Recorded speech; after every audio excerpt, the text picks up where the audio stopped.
sonke sithandaze bazalwane babe egameni lika Jesu Kristu waseNazaretha. We thank you, oh God.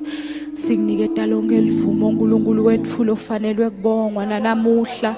Asikamboni uNkulunkulu wethu lo njengawe. Asikamboni uNkulunkulu wethu lo muhle lofana nawe.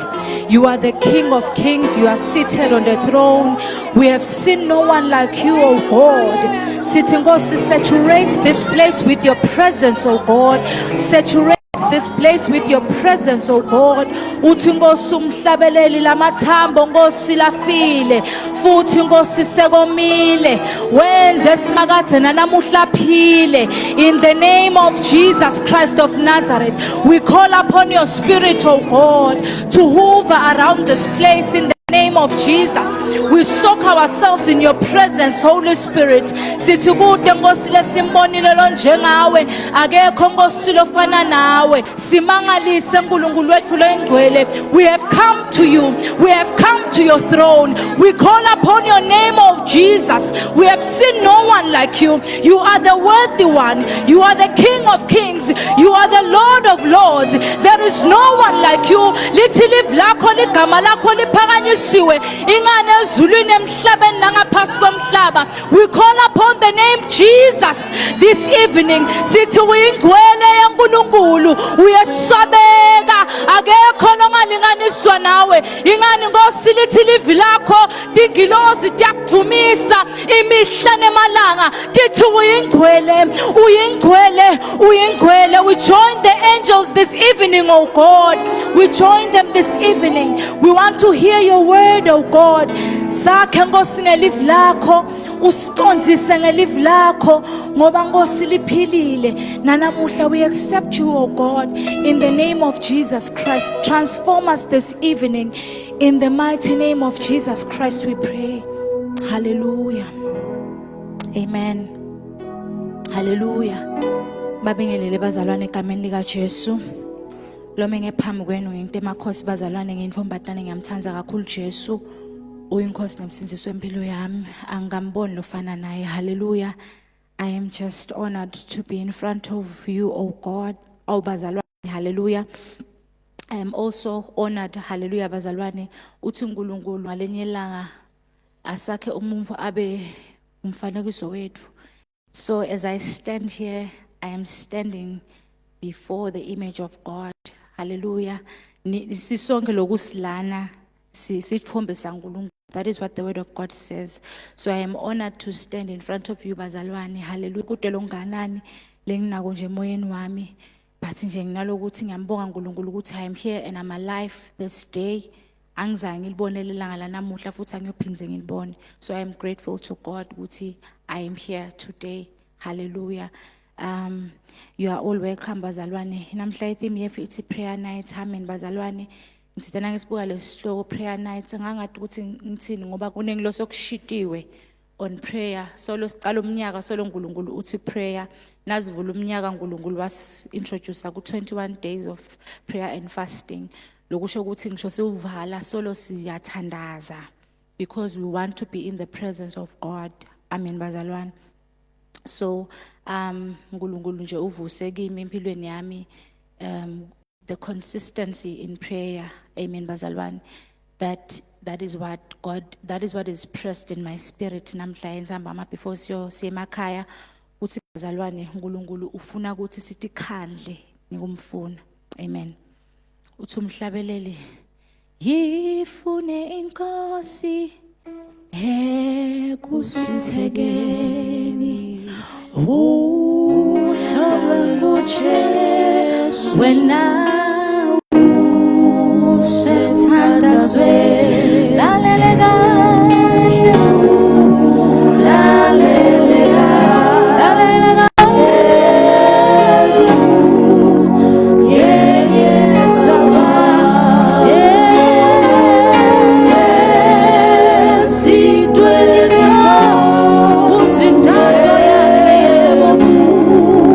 See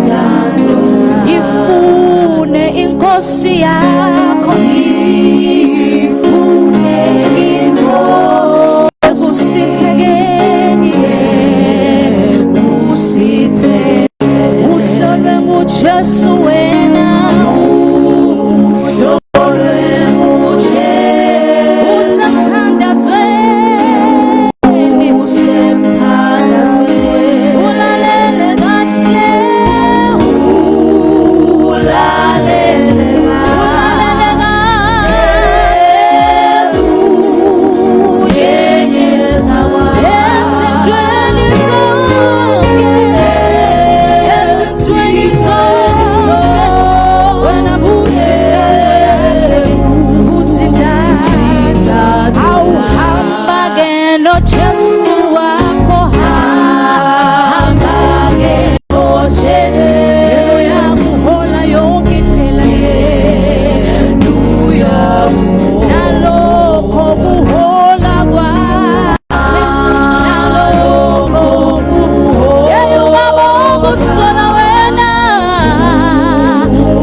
Hallelujah, bazalwane. We are here to ask God to help us to be consistent in prayer.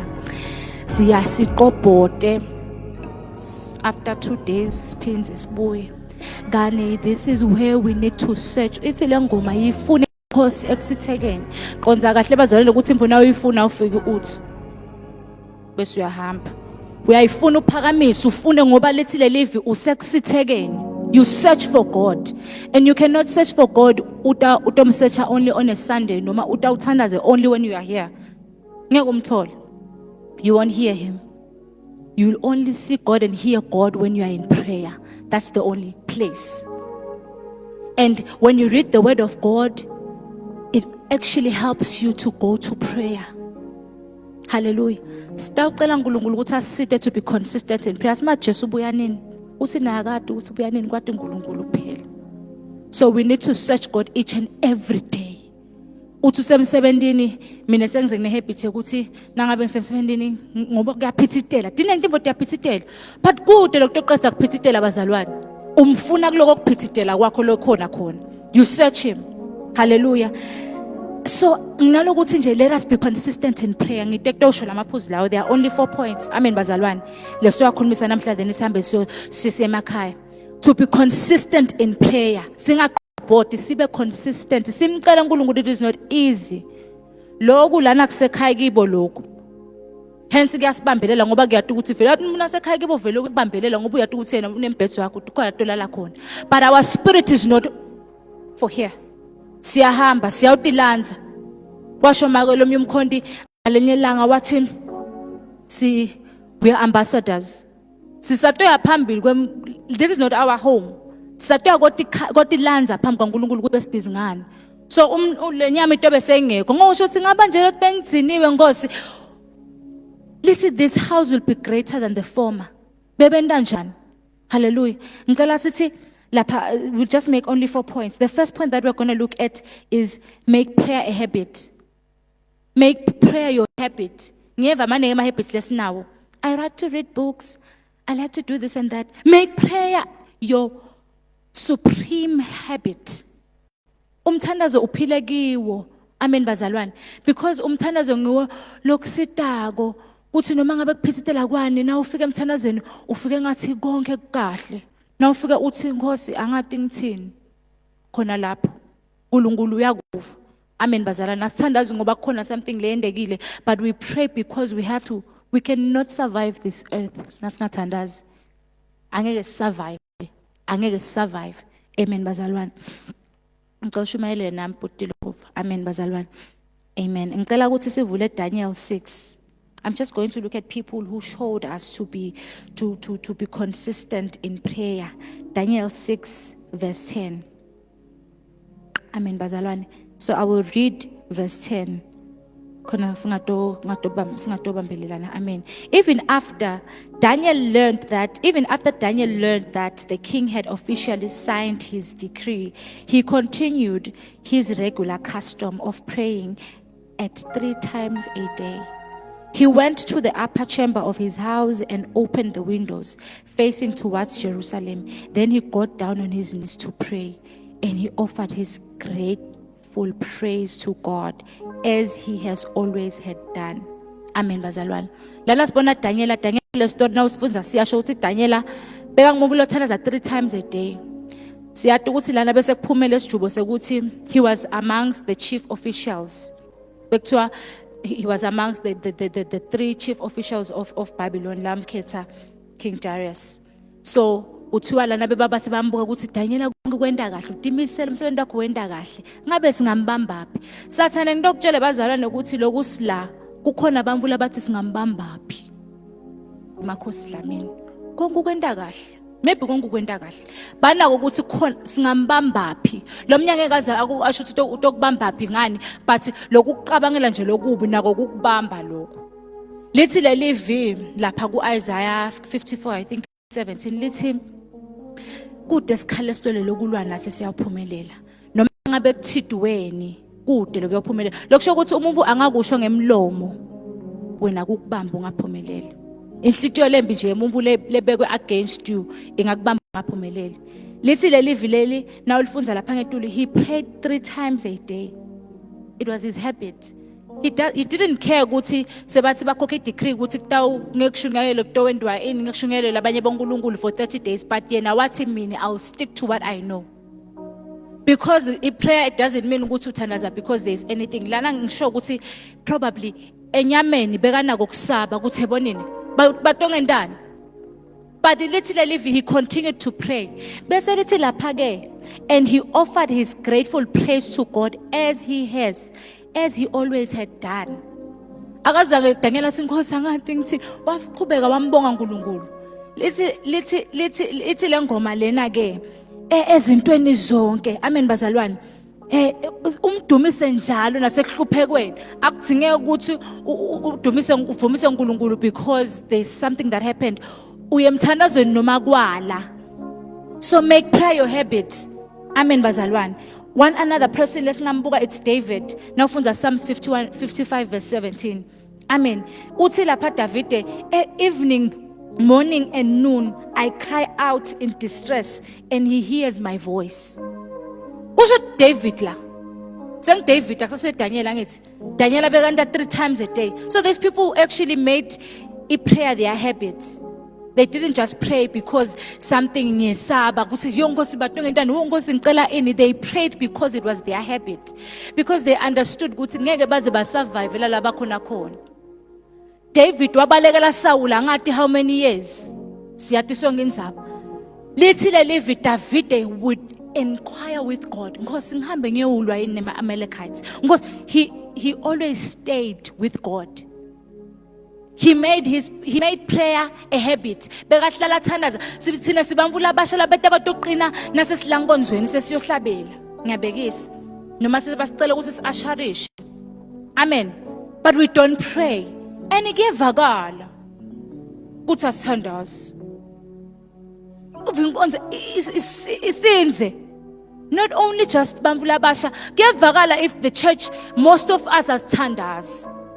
Another example, the early church. The early church, little lapha, go Acts 2:42, they devoted themselves in the apostles' teachings. They prayed. Ngicela sifunze bazalwane. Silvile leli verse siyalata ihlale silibona each and every day sihlale sifunza. Lokusho ukuthi it's not just ukuthi kuthandaza mina ngingedvana. Yes, I do pray every day mina naNkulunkulu wami, but also as a church we need to pray. Because sifika lana sikhanze timvo letiningi spiritually na ukubuka ngenyama ukubona uba umangalo ukuthi bakhuluma ngani labantu labasha kuyaliwa. mina ngibone nini ngithi asengiscroll nje kuleli last week ngithi ngiscroll nje ngibuke ka TikTok ngiyascroll angilali. Then the day my spirit said let me just read the word of God. Ngahlasela phungo lobungayimuva ngaba the Jesu ngaze ngasukuma ngathi hayibo lokusho ukuthi kuyaliwa sathana akafuni sifunze livi akafuni kuthanda uthi the moment uthi uyathanda uvela uqhamukela phungo lobungayi emuva. It's a war, and if you don't see that this is a war, you will lose. You will lose. Utangena into this war and you will lose. We need to pray.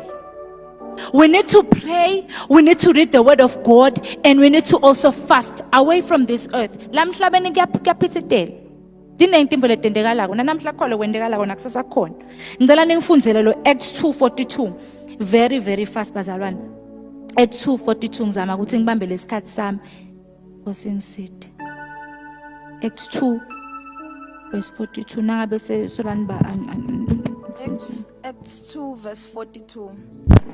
Baqinisela njalo bahlanganyela etimfundzisweni tebapostoli nasebudlelwaneni nasekuhlephuleni sinkhwa nasemithandazweni.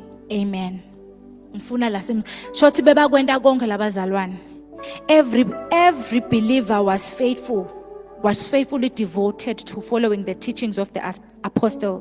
Their hearts were mutually linked to one another, sharing communion and coming together regularly for prayer.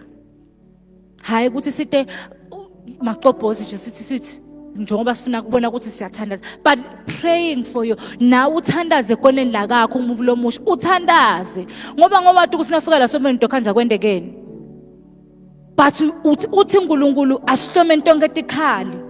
Angithi sithi hlome tonke angeke uzukhona sisingisho sesicethe kula sigcine senenjani sinqobile because ngene ka sithi hlome but uyifake kabi helmet ufike phasi ungawini.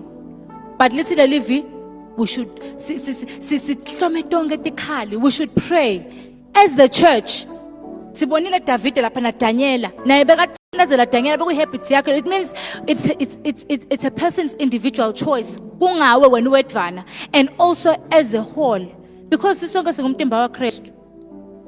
Ngisho ukuthi hamne ngiyathandaza abana kathandaza utati bona siyathandazelana kuthi Nkosi zibana ngisamboni mphulukise lapha khona lokho umbambile ngegama lika Jesu, called her name. Nangabutha umathi umchaza ukuthi ukanje Nkosi, you know him or her. Mkhokhe lapha khona because this is unity. Angeke uthi wena ngoba mina ngiright ngila ngadibane emakholela kanjalo ngiyabathi nama ngingaphili kangakanani emhlabeni but ngiyathi uthi nimali wathi hayi mina ngiyakhola phelele nje kumnanzi ukuthi ngiyakhola mina ngedvana. No, uyokubuta uNkulunkulu ukuthi wava ngami bangaphi lo abalanza uthi kude. Why do you have to go to heaven? Ngoba you didn't do anything for God. You did nothing for God. Why do you have to go to heaven? Sebakubuta nje bathi write an essay. Ngiyabekisa kunangathiwa ubhala incwadi before you enter heaven. Why do you want to come to heaven? Khanze ukuthi kude somfeni ufika ushisa isitulo. Seek something that you want to do in the house of God. If you don't know what to do, be an intercessor and pray for the church. You can pray for the church. You don't need to do timbo letingulu, but you can be an intercessor. Uspite ngamunye nangamunye and pray. Uthi Paul lapha kuthi ku 1 Thessalonians 5:17 uthi, hey, I urge you all to pray without ceasing. Standards are constant in prayer. We have to be constant. It's a pattern. It's not just a pattern, but it's a pattern. As the pattern goes, it becomes more brighter and beautiful. As you continue to be constant in prayer, you are more refined in God. As you go in front of God, I don't know what to say. But because I don't know what to say. One thing that always makes me it's to kusho live la uNkulunkulu kuthi Nkosi wena uthevini lakho uthi wena ngosevini lakho bese that's when I start to say, because we have to pray in alignment with the will of God. Uthi Jesu ase Gethsemane uthi Nkosi if bekwendeka bengicela ukuthi lenzebe ikhweshiswe kimi kodwa not on my will, on your will. Means that in prayer we also find the will of God. Amen. Hallelujah. Number 2, praying even when you don't feel motivated. You have to pray even when you don't feel motivated. Amen, bazalwane. You constantly pray. So it is not only based on your emotions. No. But uthandaza bathi baqosha kusasa uthi Nkosi wena, you said in your word you have great plans for me, plans to prosper me, not to destroy me. Shothi Nkosi nangabangiqosha kusasa shothi kukhona lo ngibekele wona. Simple as that. Angithi you are praying in alignment with the word of God, not according to what you know, because sina site magama site tibongo, we don't have anything to say to God. Leti ngombo tefuthi ncane kakhulu. Even to think of what God is. We don't know anything. We haven't reached, we'll never reach. Let's see the Bible.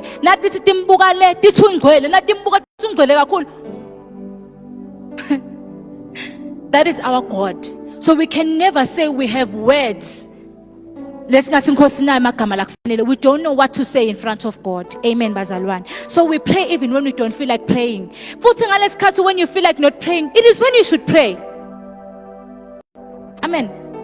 Amen. So let's say one. I think I will just point out 3 people when they prayed even when it wasn't really nice. Jonah, what time does a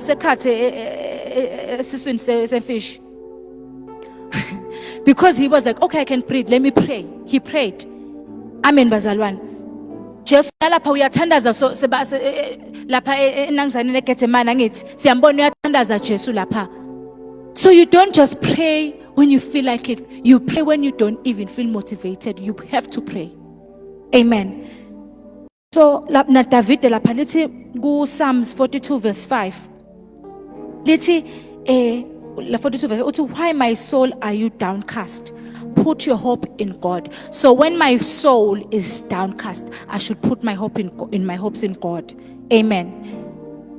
Hallelujah. So we should pray even when we feel like not praying, not just when we feel like praying. We pray because we have to. We have to survive. Hallelujah. And then number 3, talking to God about everything. Nkulunkulu asimkhetheli. Nkulunkulu simtshela konke. Amen, bazalwane. Asithi uNkulunkulu sithandaze just because siva ngathi Nkosi kufanele wathi naku lokhu ke Nkosi akafanele ukuthi ukwati. uNkulunkulu simtshela everything. We have to tell God everything. Uthi lapha Philippians 4 verse 6 uthi, do not worry about anything. Ngathi isho njalo live bazalwane. Usho njalo Philippians 4 verse 6. I'll just read it shortly kancane nje just to highlight it bazalwane. Sitokhumbula ukuthi uNkulunkulu uthini kahle kahle. Angathi noma khona yini lolitholile. Oh yes. Philippians 4 verse 6. You see, do not worry about anything, but in everything, by prayer and supplication, with thanksgiving, let your requests be made to God. Lord, do not worry about anything. Now, verse. Usho ukuthi in short, every time sihlale my burdens, right? And the only place that we can cast all those burdens to is in prayer to God. So we come to prayer having burdens. Do not worry about anything. Yes, we are worried. I'm not worried. The truth is, you are worried. You are worried. You are worried. Hence, you need to go to prayer to cast all those burdens to God. Angathi kusasa ngidawudlana thina ngene ngasithandaze lapha endlini nasiswami we like oh but bamfana baba lapho ezivakashi ba like how kude lopho wotani sifika sithandaze uNkosi, you know sasa will eat, because uthi do not worry about anything, but in prayer you cast everything to me. Amen. Bese lapha lithi in everything. Now kuqhubeka kuleli verse lapha the after lo comma, but in everything lokusho ukuthi in everything. Everything. God is interested in everything that you do. Everything. M17 esonfeni ekhaya awumkhethele uNkulunkulu ukuthi ufuna ukuthi athini. God should know about everything. Do not worry about anything, but in everything. Hallelujah. Bese lithi lapha phenza futhi after the comma lithi by prayer and supplication.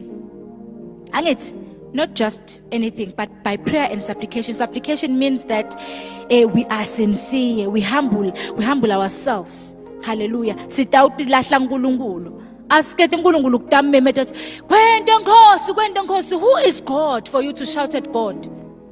Who is God? Uya uNkulunkulu because vele na uyathi Nkosi ukuthi I have a relationship with you. Awuthi Nkosi ngoba sikufika ukuthi Nkosi ngiphumelelise Nkosi. Athi Nkosi sengibani lo bangumsimbi. Angizoyisimbi lenqenqethayo. Akakwadi uNkulunkulu. You don't pray. You pray only when you need something from God. But uthi uNkulunkulu namhla let us be consistent in prayer. Make it your habit. Noma ngabe ufika usho lo 1 2 3. Uthi lo munye ngikhuluma naye ngalinye ilanga uthi consistency is power. Ne? It is power. Not this intensity. Everyone's once in a while. But the consistency is what? Is power. I took those words because I'm like, and when I saw this, I'm like, what's uNkulunkulu? You don't pray. Mina uNkulunkulu ukhuluma ngale mfolo nakimi. This is what God said to me. But you are not consistent, Demakhosi, in prayer. Yes, you say you are, but you're not. Lolo kwendako, it's not it. So nami ngilolo ukuthi bazalwane, God wants us to be consistent in prayer. Let us be consistent. Let us seek Him. Simfune ngeliqiniso with thanksgiving. Lisho njalo leli verse na uqhubeka kuleli enye part. Thanksgiving. Lokusho ukuthi siyabonga. At the end of the day ngitene ne burden nangithi. Nkosi. Ngitene ne burden. But uthona in everything. Nkosi nakunana kuyangistressa nakunana. With thanksgiving. Ekugcineni ngiyabonga ukuthi lelewe ungwarisha Nkosi songiphulukusile. So we pray with faith. Awufike nje uthanaze uNkulunkulu uthi Nkosi ngicela kudla phindze futhi yes bani yathi ngicela ungiboleke imali kusasa thandaza ubeka liqonqonce Nkosi ngidabona kusasa ukuthi ngidawudlana ngathi ungathandazi na uceda kuthandaza uthi amen hamba wenda sikwelede. Pray in faith.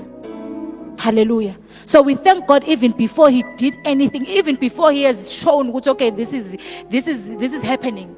Asimbonga ngoba sisiyakubona kuyenteka but simbonga because siyathi ukuthi so vele so sendele. Hallelujah. So in short, we just talk to God when we don't just talk to God when we are happy or afraid. We talk to God every time. Nasikwatile, nasijabulile, nas confused and nangabe futhi we need direction. Listen the live lapha David would inquire with God in everything. Bakafana emthana, ngikwende yini lokho baba? Ngikwende yini lokho baba? Ngihambe yini la?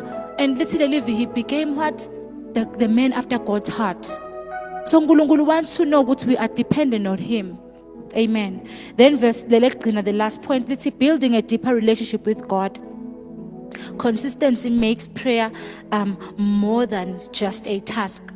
So now consistent, so it's not just a task. I have to pray because I have to live. I have to pray because hence God ngilibeka kuwe lize lithi lelinye livesi pray so that pray thandazani so that you are not led into temptation. Nita ufike ningafiki nala kuma temptation. Thina sithandaza sesibuya temptation Nkosi ngiyacela ungixolele. No, lithi live pray so that ningayi kuphi. Lead us not into temptation, but deliver us from all evil. We pray Nkosi ukuthi singaweli ekulingweni. Asithandaze sesiphuma khona sisithi uNkosi. Ngokwamva umfuna kathandaza sawile ekunangizaneni ku temptation. Thandaza kwakhe ngamangalo. Khalaza. Kodwa uyathandaza yini ukuthi angayi? Akathandazi. Uthandaza sekaphuma khona. Uthi uNkulunkulu let us pray so that we don't fall into temptation today. Amen. Uthi uNkulunkulu lapha ngicela sifuze Jeremiah 33 verse 3. Amen. And then we'll also read Exodus 33 verse 11 bese siyavala. Amen bazalwane. Jeremiah 33 verse 3.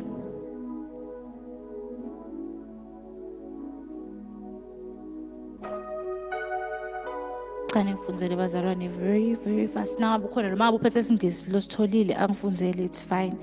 Jeremiah 33 verse 3.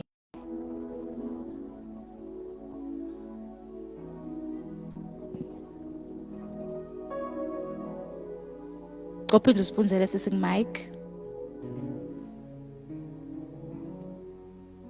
Call unto me, and I will answer you and tell you great and unsearchable things you do not know. Amen. Amen bazalwane. This is the word of God. Uthi uNkulunkulu sihamba namuhla, let us call unto him.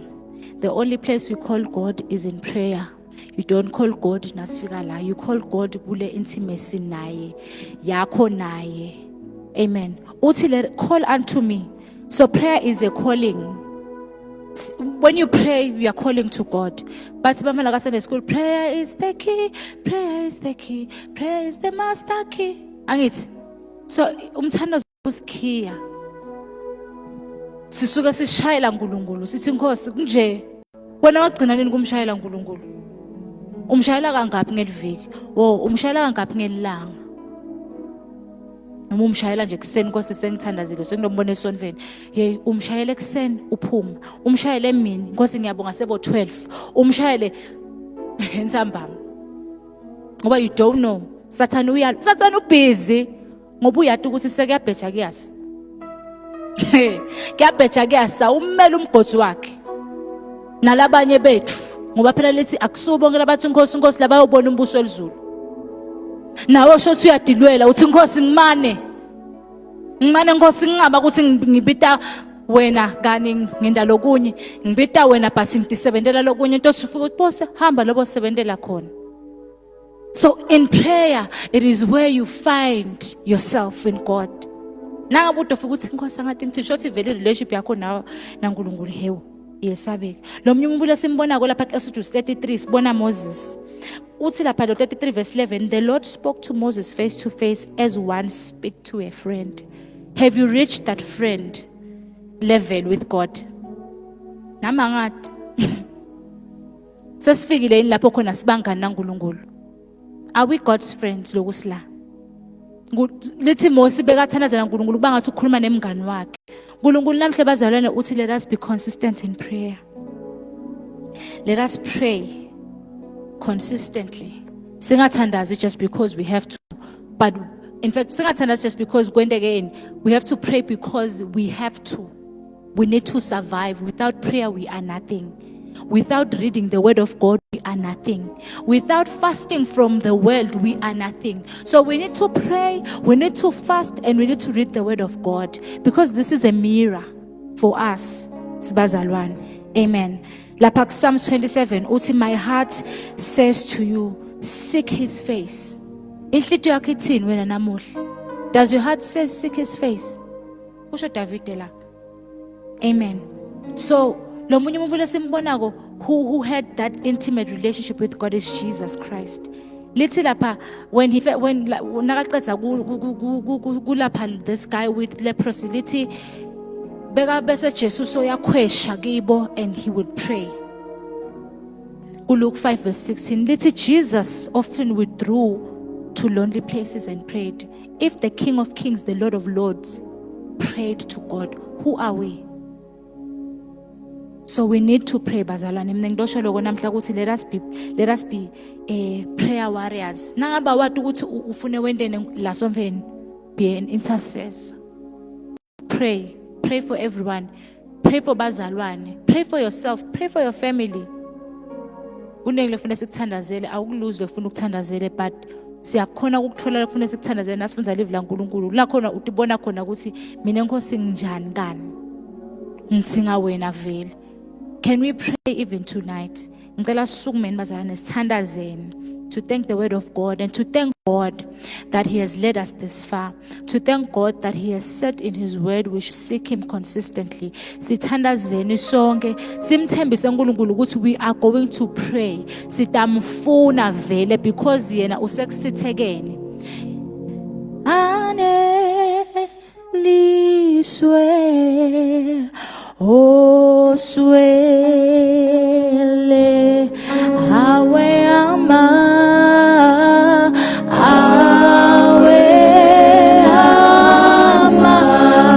kama dela kama andela apunyuzwe apunyuzo jiniweyo jini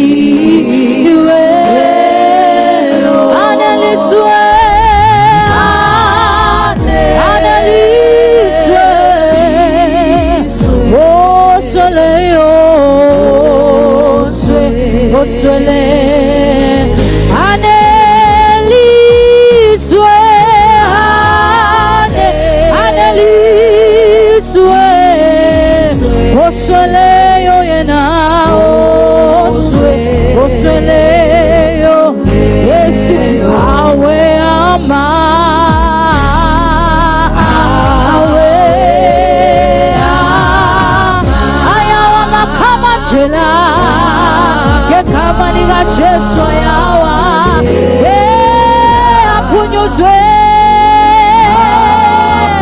aphunyuzwe odiniweyo diniwe aneliswe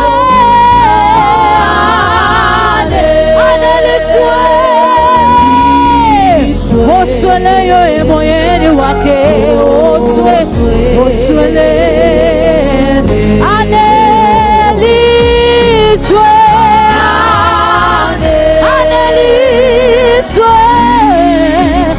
osweleyo ebomini bake osweleyo aneliswe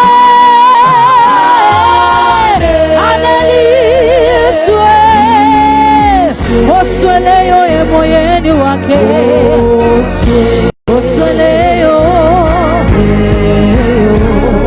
nokucela babe kambulo etelange phambili atosithandazane aneliswe osweleyo osweleyo aneliswe